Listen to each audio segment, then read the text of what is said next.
Les épreuves écrites du baccalauréat général 2020 ont démarré ce matin. Plus de 300 000 candidats frappent aux portes de l'enseignement supérieur. Pour la première journée, des candidats fraudeurs se sont fait prendre. Nos reporters se sont rendus notamment dans plusieurs centres d'examen. Ambiance du début de ce dernier round des épreuves du bac 2020 avec Thiemé Dandje et Eric Kimou. C'est parti pour le dernier round du baccalauréat général 2020.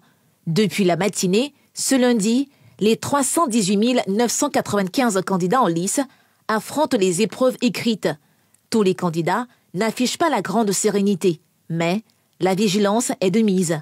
Certains de ceux qui simulent des besoins pour camoufler le téléphone portable au mépris des consignes sont cueillis. C'est le cas ici, dans les centres logés au lycée moderne 1 et 2 d'Abobo, où 3 fraudeurs sont épinglés. Les cas de fraude ont été constatés. Autre décor, lycée Adama Sanogo, au plateau d'Okuy. C'est dans ce centre que la ministre de tutelle fait sa visite inopinée. Là encore, le détecteur de métaux fait son effet. Un fraudeur est démasqué.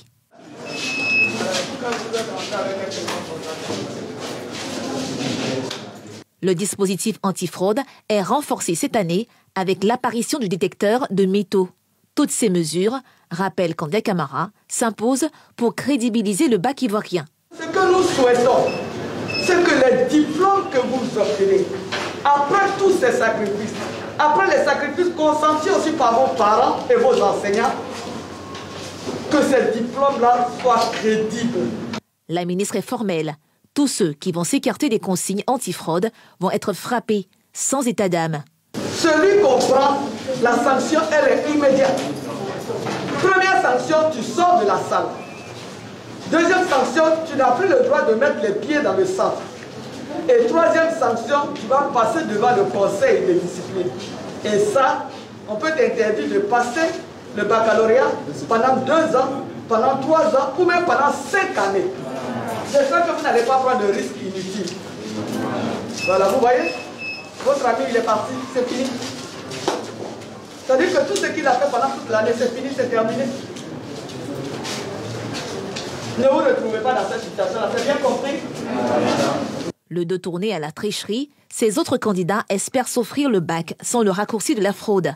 Parmi eux, cette jeune fille qui vient d'achever l'épreuve de composition française. Elle est déjà confiante. C'était pas très compliqué, c'était abordable. Donc j'ai pu traiter le sujet comme je comprenais. Ces épreuves écrites s'achèvent le jeudi 30 juillet. Les 318 995 candidats à l'assaut du bac 2020 vont être situés sur leur sort le 14 août prochain, date de la proclamation des résultats.